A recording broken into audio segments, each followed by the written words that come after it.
And here we are. Can you hear me? Hello, ladies. Welcome. So thank you, everyone, for joining us this afternoon on our little webinar from pharma to insurance, driving resilience across supply chain. So what we wanted to do today is welcome two great persons having done quite a lot of work around COVID-19 and also in the pharma sector and insurance sector, and to give you some insight. Apologies for the technical issue. We are learning every day, and we are here now, which is the main thing. The key thing about the supply chain stuff is it is tricky. And one additional quote I actually collected from Tim Cook, CEO of Apple, which I thought was interesting, is we care about every worker in our world society. What we will not do, and never have done, is stand still or turn a blind eye to problems in our supply chain. On this, you have my word. And what we have seen is there's been a lot of breakage out there, and both Shruti and Andrée will share with you some insight. So some introductions. I will let my two panelists or guests introduce themselves. I'll start with Shruti. Welcome, Shruti. Thank you, Sabine. It's a wonderful pleasure to be here. Hope everyone is keeping safe as the countries open up and start to become operational. I am the CEO and co-founder of AdaptReady. We are a technology company providing risk intelligence platform for commercial insurers, brokers, and corporates. We use big data analytics and machine learning that can tap into large multitude sources of data.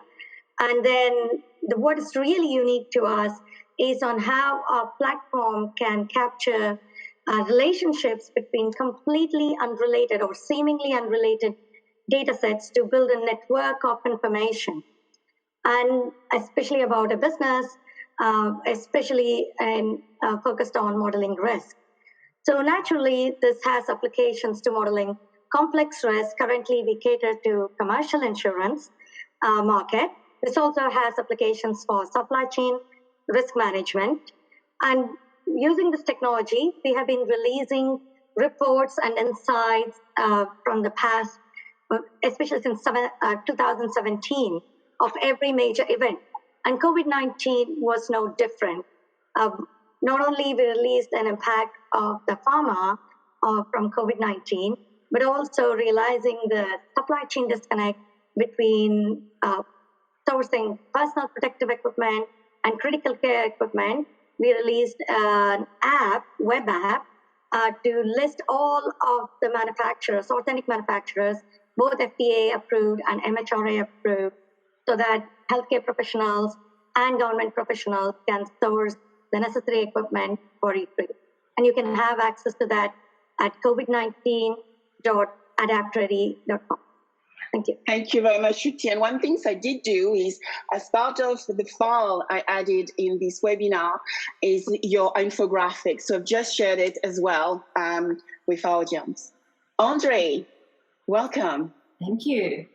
So my name is Andrée Bates. I'm the founder and CEO of Eularis. We create artificial intelligence-powered solutions for pharmaceuticals, and we've worked in a whole variety of areas. I've worked in pharmaceuticals for 27 years. So that's me. Welcome. So one thing I wanted to do is give a little bit of a structure to our webinar, because we want to cover a lot of things. So we are going to cover challenges. We are going to look at what the implication of those challenges are on pharma and insurance. We thought we'll cover today and tomorrow. We'll look at some lessons learned from the past as well. Then we look at future demands on emerging technology. Shruti has done a nice piece of work for us to actually understand what that means, and then we'll cover some recommendations. So let's get started. Andrée, what are those challenges we are seeing affecting the pharma companies out there? There's quite a few. The first one is human behavior. As you will have seen from toilet paper, we're seeing similar stockpiling with drugs. Particularly if drugs have anything to do with COVID-19. Is there an echo? No? That's what I heard. So we're seeing stockpiling, so there's pandemic behaviour. Supply chain employees also get ill, like anyone else, so there's been a lot of that happening.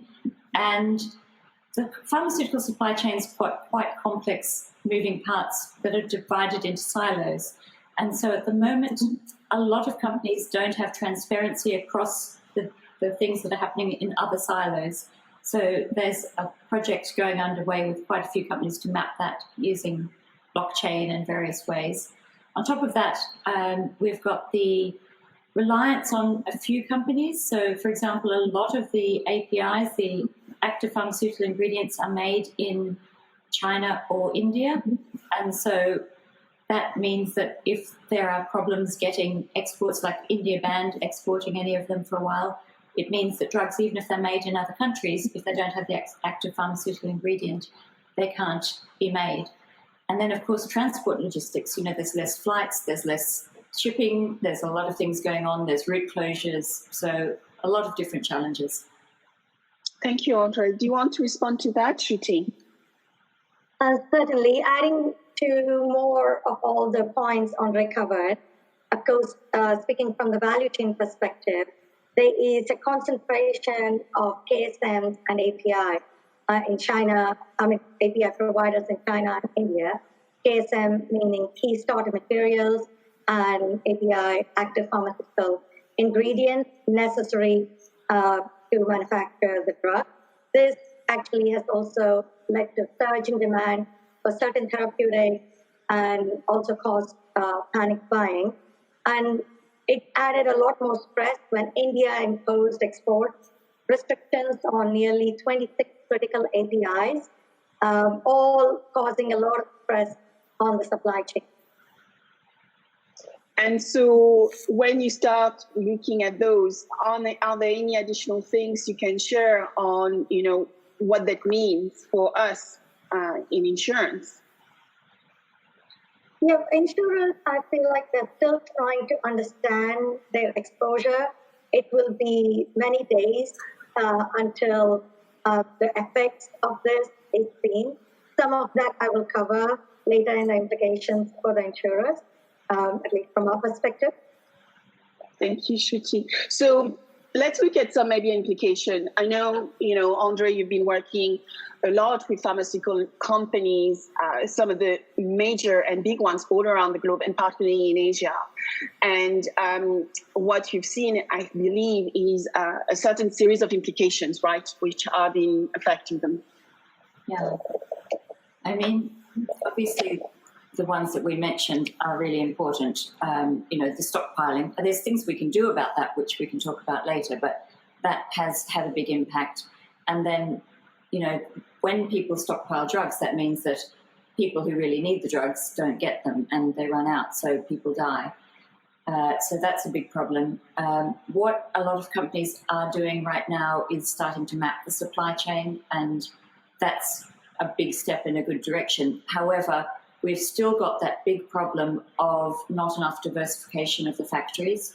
So, we really need it. And it's not that it's India or China, it could be anywhere. Many, many years ago, a lot of the APIs were manufactured in a factory in Texas. And that factory burnt down, and that caused major problems. So it just is wherever they are, if they're in one place, that's going to be a challenge. So, but of course, transport logistics as well, if it's in one place and you've got the whole world to supply. Do you think that people can adapt to that quickly, Andrée, from a more pharma viewpoint?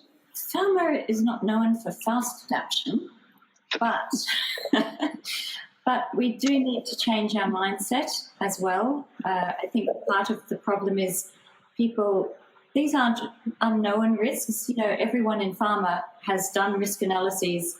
They know these risks, but we didn't expect this kind of situation to occur. So it's very unusual for all of these things to happen at once. But supply chain mapping is certainly going on. There's a lot of discussion about diversifying where and how many factories are being used. the challenge that people have with that is cost, because obviously pharmaceutical cost is a big political issue for most countries. And so if you are increasing the number of factories that are making things, there's going to be an increase in cost because there's economies of scale. So, yeah, there's a lot of things to think about. Yeah, a lot of things to think about. One point I gathered as well from talking to people out there is that there is going to be a review around nearshore, offshore, onshore supply. Where do we localize people and asset and locations and productions assets, which is, I think, an interesting conversation to have. Shruti, what's your view on the situation?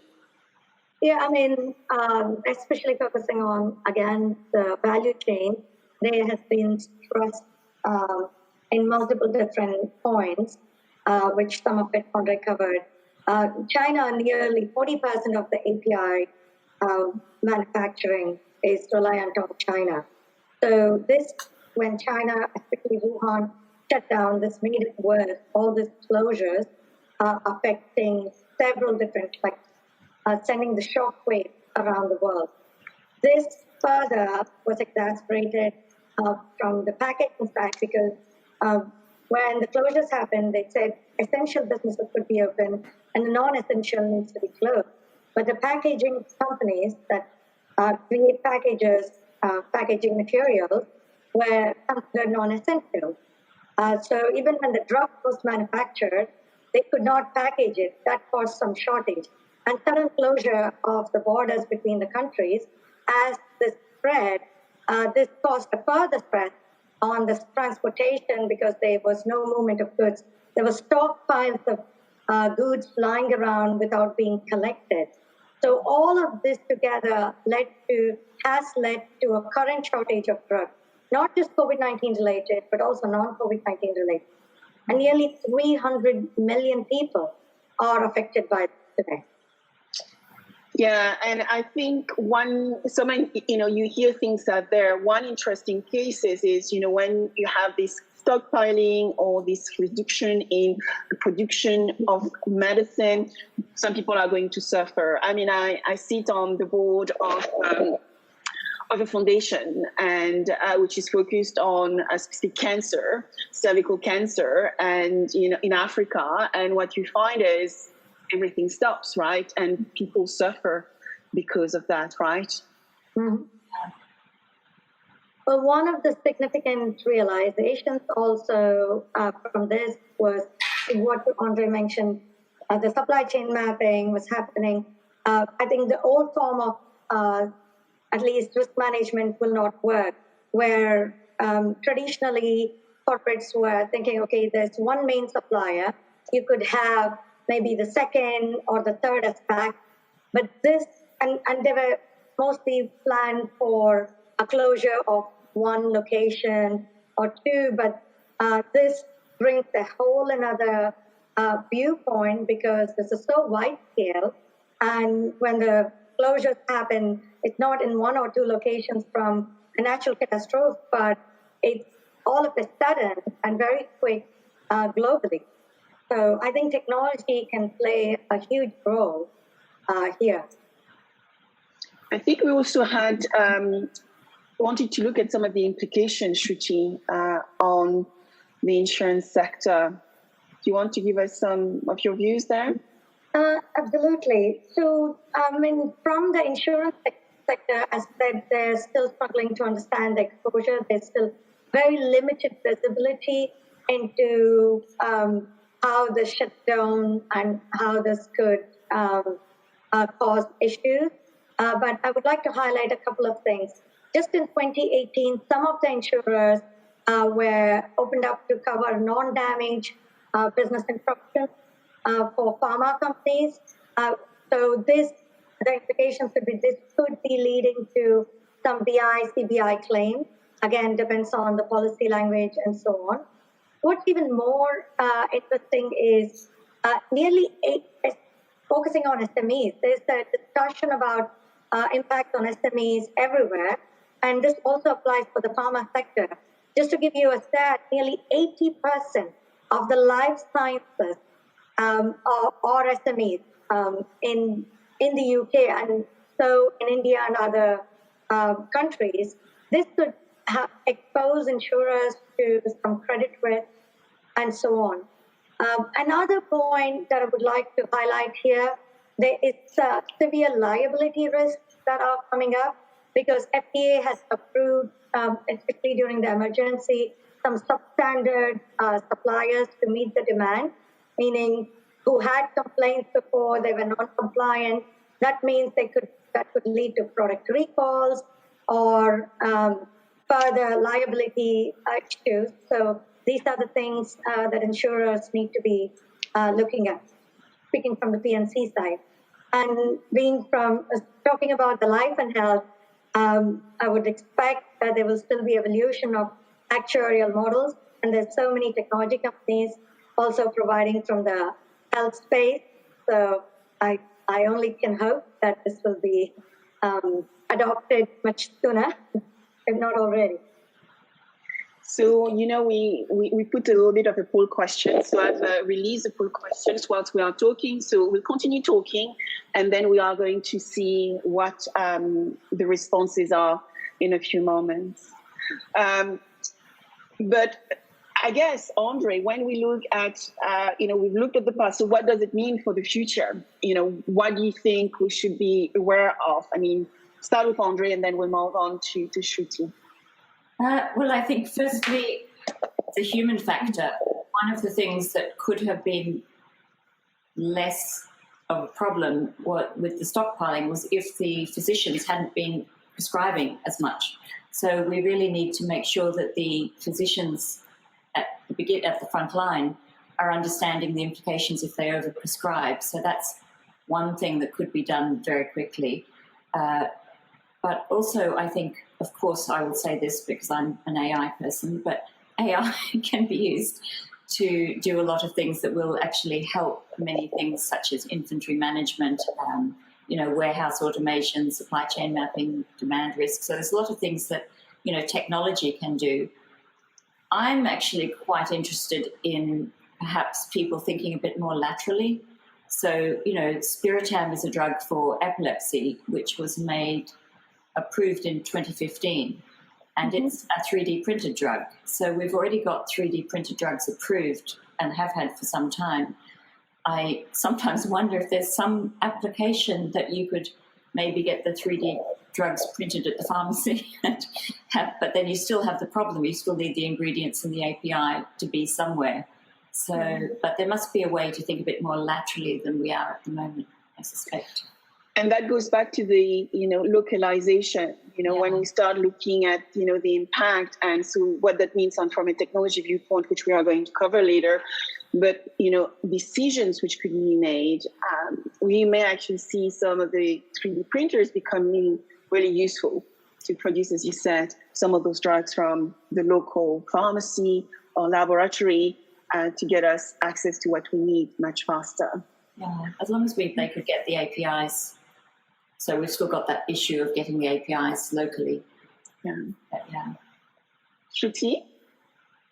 Well, speaking of APIs, one of the future implications that everyone's talking about from the pharma industry side is would we need to have everything made locally or keep it global? That's definitely a discussion, and that will be a huge consideration, also bothering many pharma companies. And one of the interesting facts I would like to highlight there is I read a report that FDA did not even have all the necessary APIs required, even the list. So speaking of bringing it locally or manufacturing locally, still all the raw materials come from China. So something to think about there. And again,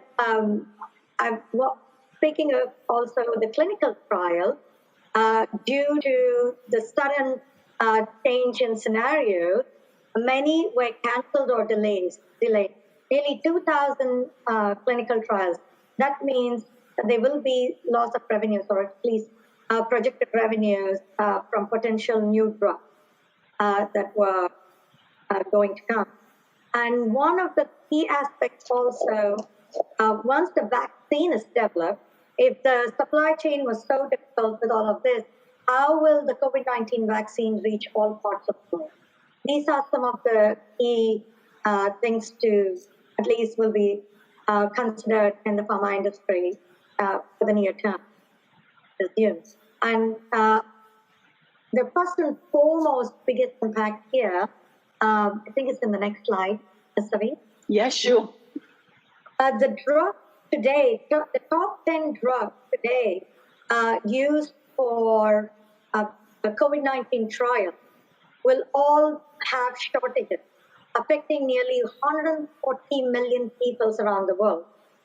Just because most of the drugs, the shortages are directed towards that doesn't mean the patients who are reliant on it get reduced. So there will be some effects that will be felt there. So we use our platform to capture, like, even the alternate regions that can be looked into here, and I'm happy to share once the webinar is done if there's anyone interested. Right.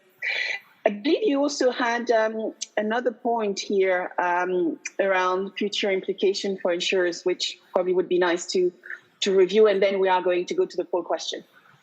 Absolutely. This, I think I covered. It's also present and in the near future of the possible liabilities.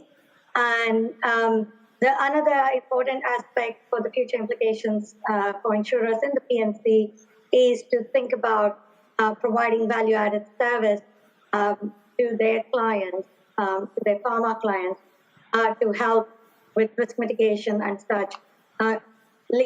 Connecting back to some of the issues that we discussed with some substandard suppliers coming in, and also having the supply chain distributed or locally. If it's done locally, then there will be a concentration of the risk there. All of this are something to be watched closely. Okay, thank you. So, and I do think as well, we need to remember that we need to consider the human element in all this, which we can cover a little bit later. But if you can see the poll question, so we have 33% of our respondents saying sales and marketing, which is going to be an operational function within their business, which currently must be impacted by the current situation. And then the second area actually is claims management. Any comments? Well, definitely sales and marketing, because, obviously the salespeople can't go and see the doctors, and they can potentially do remote work, but the doctors are very busy with an oversupply of patients. So, that's a major problem. There's an opportunity there to help and to build a relationship rather than sell. But obviously that's a big issue. But also, you don't want to be marketing too much if you can't supply the drugs. That's another. Yeah.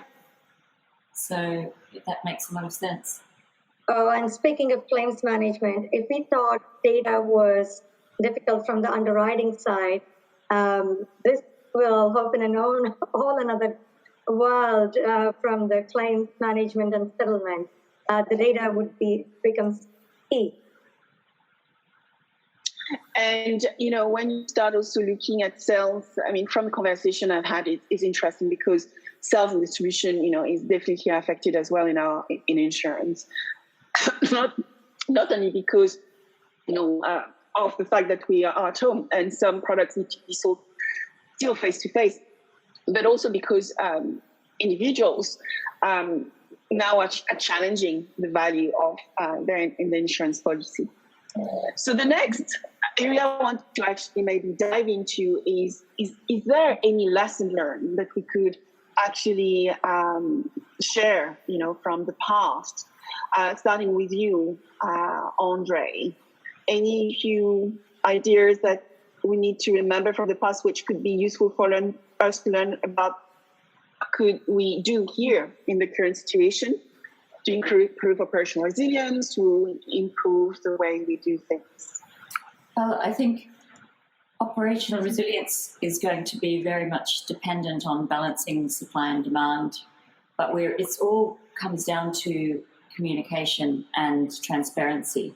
You know, there's a lot of, I feel like we may head towards direct-to-patient routes in the future, because even with a lot of the telemedicine things that are happening now with COVID, you know, I feel like there's going to be a lot more things going in that direction, but it is very much, you know, we're going to have to have operating models where we are monitoring everything throughout the supply chain, including regulation changes and, you know, all those kind of things as well. So I think, you know, transparency and communication are the two key things that we need to keep in mind. Pay attention to. Shruti, any additional comment? Yeah, I mean, I came across, I'm going to take it a little bit of a different angle here, because I came across this video from the World Economic Forum on the Spanish flu and how Spanish flu started in early 1918. That was the first wave. It looked like a simple flu. And the second wave came in August, which was a little bit stronger. Then the virus started mutating, and the third wave was deadliest, and Spanish flu caused nearly 50 million deaths around the world. So as countries are starting to open up, we have to be focused on, one, of course, developing contact tracing and looking to contain until the vaccine is developed. But also, we experienced from the initial COVID-19 crisis a lot of issues on the supply chain and also not having the right kind of equipment. So it's important to use this time to have all of that lined up just in case if the second wave hits, to be able to respond to them. And that's really pertinent, because just as we came onto this, just before this started, I saw a tweet about how Beijing has now gone into a second wave. And I saw 3 weeks ago, Wuhan and a few other places in China have gone into a second wave with a more virulent mutation of the virus. So we do have to be very vigilant and be very careful still, even though things are opening up. So that's a really valid point we need to think about. Yeah, and you know, we have seen that in the past, right? Because China experienced SARS, and they had to learn a lot from that experience as well. Yeah. And so, you know, learning from even the experience around Ebola. So a lot of researchers are reviewing those cases to see whether there is, you know, strategies which we can apply, which are still very effective, even though they were localized situation. Now, you know, we are dealing with a global situation. Are they, you know, lessons from the past which can be considered today? Which actually take us now into our emerging technology session. And I would also like to ask the attendees, you know, if you have any questions for Andrée and Shruti, please throw them away. You can actually ask questions through the chat and the Q&A option here, and they would love to hear from you and answer any question you might have. So let's look at future demand on technology. I think, Shruti, this is for you. So what do you think we should pay attention to right now? Speaking from the technology side, as highlighted, having the old way of risk management is not going to work. But the good news is there's a lot of data, and there's also a lot of cutting-edge technologies that are available. So using that to make things very agile. There has been a lot of discussion about, you know, moving it local or keeping it global. What's going to become very important today is not moving the concentration of risk from one region to another, but diversification and also being able to use the technology and data at fingertips to quickly optimize supply chain. This is possible with currently available options. And it only needs to be adopted. I'll concentrate on two use cases that we used here relation to that. When the first announcement of China shutdown happened from Wuhan region, specifically focused on the pharma supply chain, this is home for 40 APIs and 9 medical device facilities. This created a shockwave for India. Even if India manufactures API, they still get the materials from China, and also, again, rest of the world. So move to the next slide. We captured quite a lot of data and identify the alternate suppliers to look at because of this closure. But then what happened? The closure started spreading all over the world. So we overlaid the data of the high impact to low impact region. And in this slide, you see the pharma companies, the drugs impacted, and the alternate suppliers here just concentrated on the low impact region. So all of this can be done very quick, that can be adopted. It helps in making supply chain very agile. The second example I would like to give is the next slide.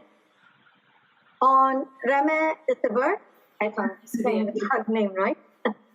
This is a drug used for trials in COVID-19 vaccine. This drug alone has 70 ingredients. Of course, we could have mapped all of them, but it looked very crowded. So here we are showcasing 4 KSMs, that is key starter materials, and the 4 APIs, and have listed all of the suppliers directly linked to that. The next slide has the API. Yeah, and you can see for the APIs, all the multiple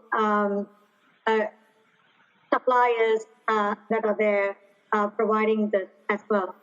This level of mapping can be extremely useful, and this is what we will have to continue to do and see in the future if we have to build a very agile supply chain.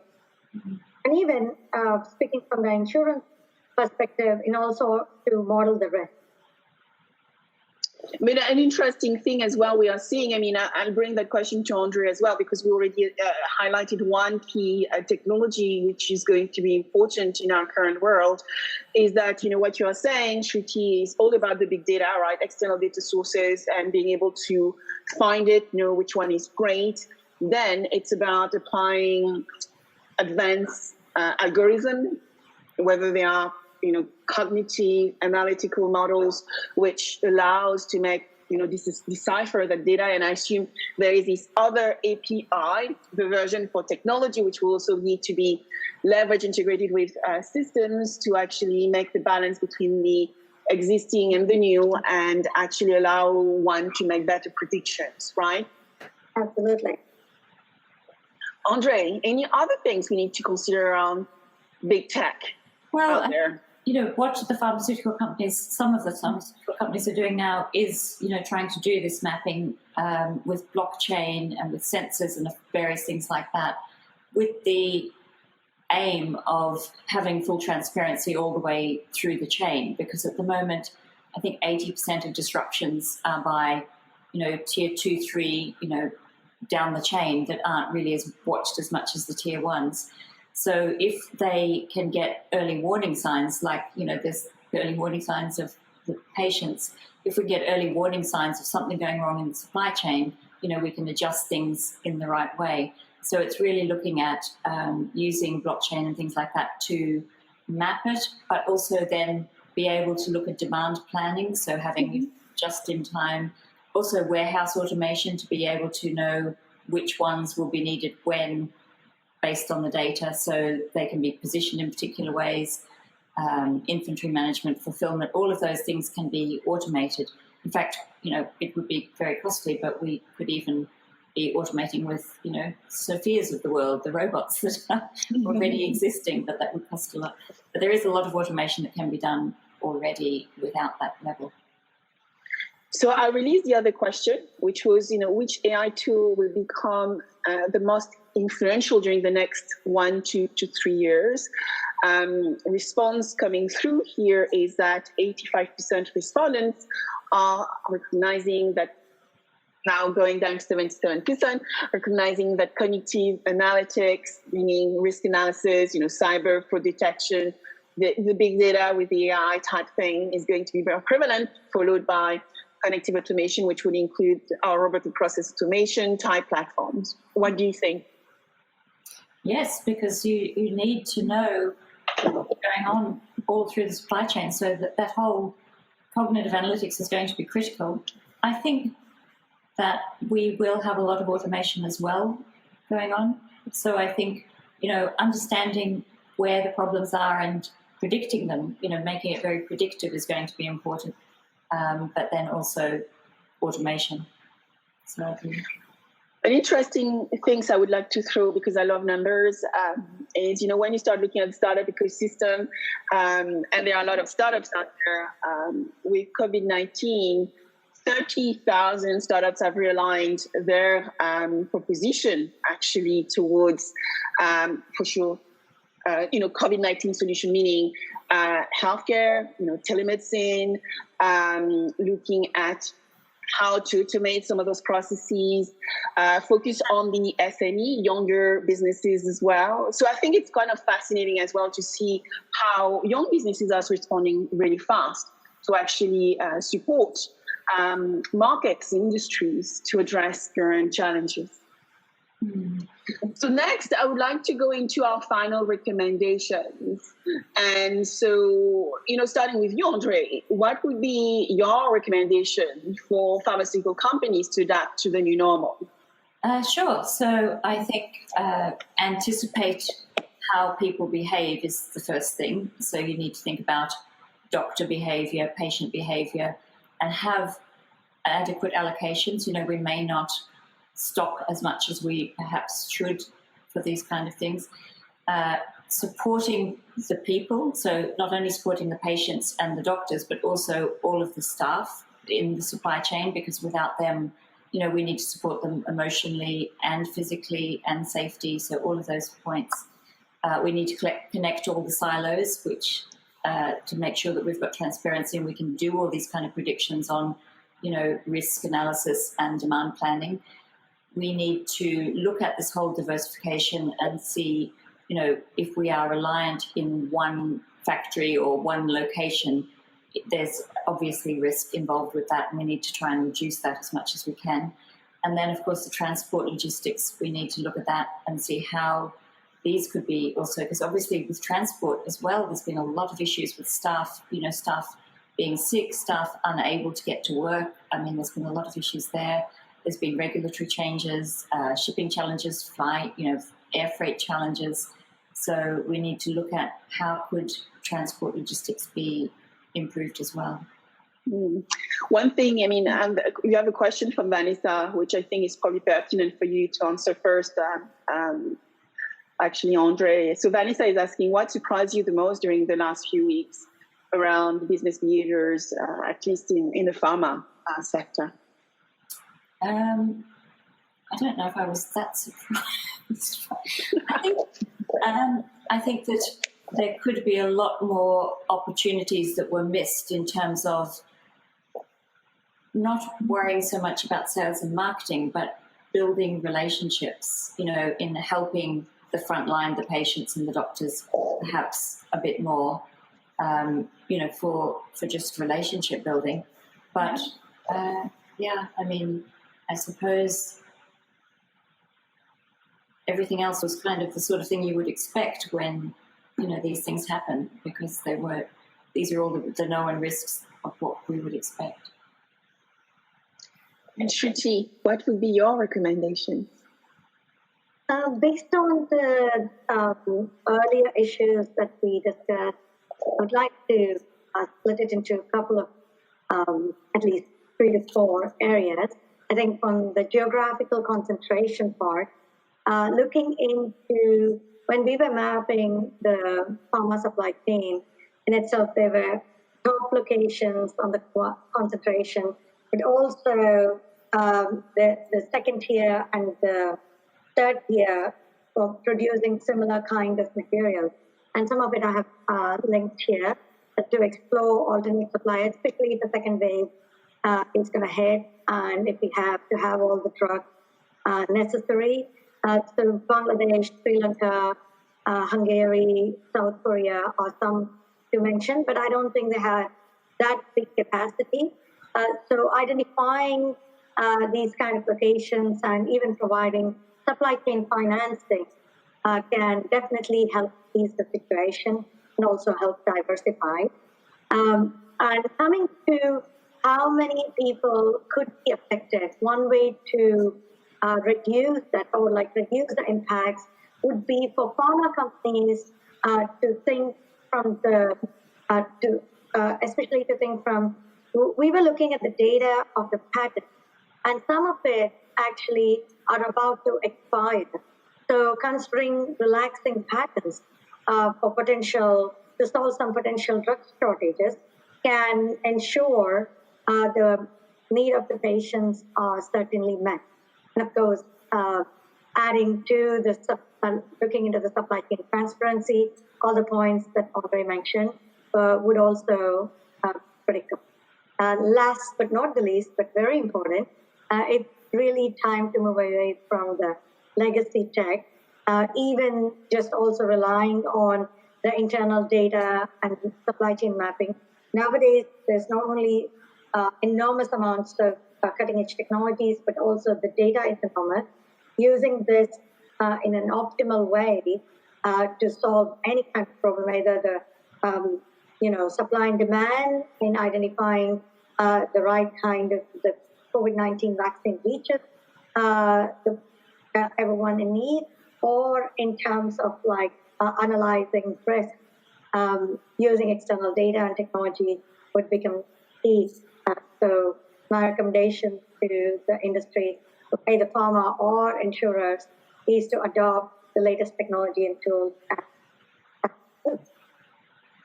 Thank you. Yeah, I think it's great because there's great opportunities, right? We talked about challenges, but there is now amazing opportunity to adapt things we probably have not done very well, make sure that we care for people, and think about the implication of choices which we make, which might be more, financially motivated, finding the right balance.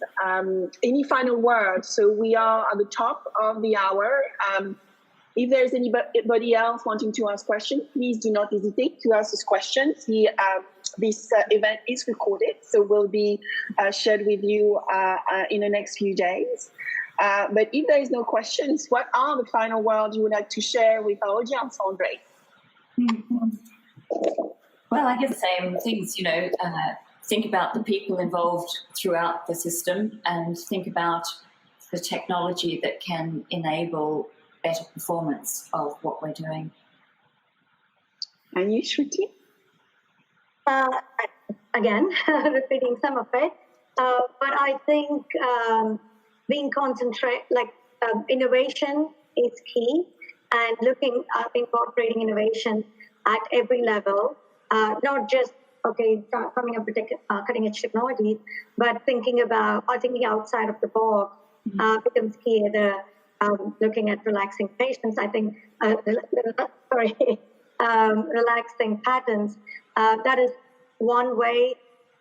It's more of the system coming together and looking at a bigger picture, how we collectively solve it, as opposed to one at a time. More systemic thinking would be important. So that will be my final word. So hope all the society and businesses come together in solving and coping with this crisis. Thank you very much for both of you for your wise words. I would like to thank everyone for joining us this afternoon. I hope this webinar was useful and interesting. We will have definitely more webinars. We are planning to actually start combining different value chain, different industry, and see how they are acting. The key for us who are in insurance is that everything touch insurance actually. And so it's very fascinating to actually see how we can find new opportunities as well for the organization we are supporting. So thank you very much, Andrée, for your time. Thank you, Shruti, for your time. And I wish you both and everyone on this call a wonderful evening. Thank you. Thank you. An afternoon in New York, actually. Thank you, everyone. Bye. Bye. Bye.